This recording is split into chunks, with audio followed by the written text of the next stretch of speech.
All right, there it is right there. You guys asked for it, and I'm here to deliver on my promise to talk about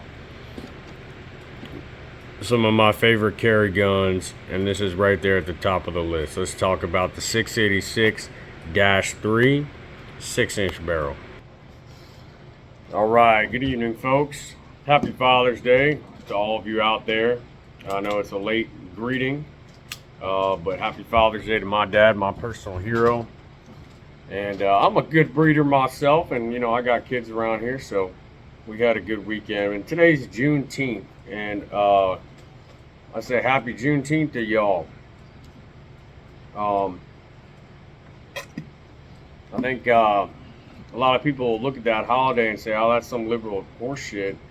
And the fact of the matter is, if you love liberty, if you love freedom, it's a holiday that we should celebrate. A whole class of people in the United States in 1865 being fully recognized as free people. I celebrate that with you, raise a glass with you for this holiday.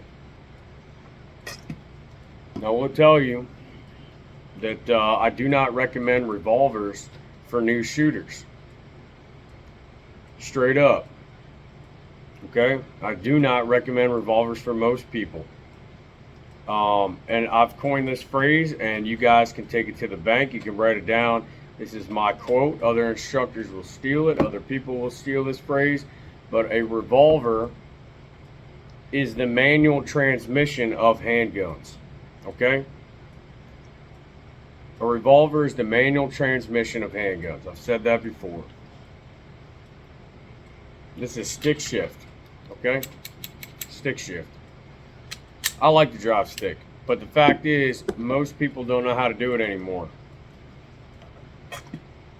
You got clutch, you got gears, you're more involved in the driving process. If you're a new driver, it's easier to set you up in an automatic transmission, put it in drive, and go. That's your semi-automatic handguns, guys. A revolver, you could stall out. You could grind your gears. But if you know how to run it, damn is it fun. And you will get to point A just as fast as an automatic transmission. That is exactly what a revolver is. Now, why the hell would you carry something like this when you can get yourself a subcompact 9mm handgun? It's got 15, 17, 21 rounds on board. Why? I'm going to give you a couple reasons why I like this gun for concealed carry. And we'll tell you this is very concealable. Surprisingly concealable even with a t-shirt on in hot weather. If you get yourself a sticky holster and you modify that bitch and you cut a hole in it, it'll fit right in your waistband, but you got to have a good belt. Top of that, get yourself a good outside the waistband rig, a leather one. I've got one that I really like. I forget the name of it right now, but I have that on. I forget that I'm carrying a gun. That's how tight and comfortable it is for me. A lot of people say, hey, I don't have the body type for it, whatever. I don't know what that means. But if you have a good belt, it really doesn't matter what your body type is. You're going to fit that thing in your waistband or outside your waistband. So why would you carry this? What are the advantages of this gun? The disadvantages are obvious. Number one, it's a limited capacity weapon. This has only got 6 shots. Number two, it's heavy and it's big. 6-inch barrel. This is a 686-3. Manufactured 1990. It's got the great old school features of a Smith & Wesson, no Hillary hole. It's got a firing pin mounted to the hammer. It's got a really smooth double action, single action. It's almost 3 pounds. That's a lot of weight on you. But I'm used to carrying a lot of weight. So for me, it doesn't bother me. If you're sensitive to that, not the gun for you either. Why do I like it? Well, it fits my hand really good. I got big hands.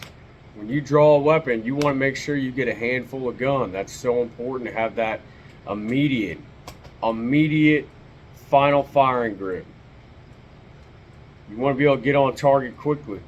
With a longer sight radius, I'm telling you, you get that front red ramp on target, it's quick for me. I shoot it good. Longer barrel, 4 to 6 inches is what I like, because you get higher velocities out of the round you're firing. So a normal 357 round out of a 3-inch barrel versus a 6-inch is significantly greater. That means it is going to hit harder. It's going to do more damage with a hollow point, especially.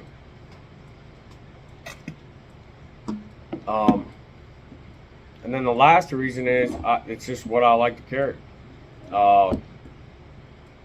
You know, there's a great channel out there called Jared A-Frame.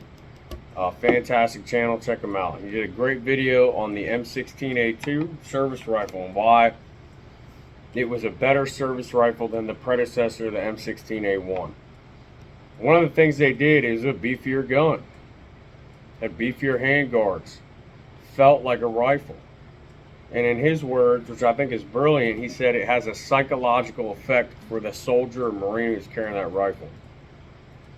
The psychological effect is that you have greater confidence in it. That's really important. Okay, that you have a gun that you have confidence in, that when you pick it up, you think and you know that if, God forbid, you got to use this on somebody who is threatening your life, your family's life, that you can put them down with that weapon. All right? Now, you can do that with a 22 long rifle, but psychologically, you know, this gun, there's no doubt about it. All right? You still got to hit what you're aiming at. So, this is one of my favorites right here. Something that's on my side quite a bit. I do videos on it. I can continue to do videos on it. You guys go out there and you choose a gun that's right for you. For a lot of you, this ain't it, and I understand that. You ain't gonna hurt my feelings if you say, "Yeah, I don't want to carry that shit." Okay, you know, that's the beautiful thing about this, is you get to pick what works for you. The